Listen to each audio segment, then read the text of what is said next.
ECExpo is a really good place to present because there's a lot of people from industry here. A lot of the professors are here, and you can just build connections through your previous work and maybe secure new opportunities through this event.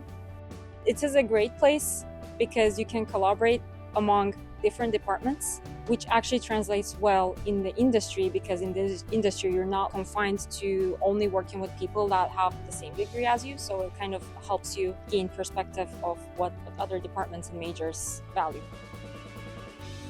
The new teaching labs is exciting because it allows the students to have a more direct hands-on experience, and it enables them to explore different ideas. I think these sorts of collaborations are fantastic. I think it brings everyone together. I love to see the paper sessions that are going on here. I love the talks, and we just had a really fun panel where we talked about some of the things that are most relevant to the students right now and to the industry right now. And so everybody gets to share their perspective on this, and we get to engage and we get to talk about it. And I think that everybody benefits from it.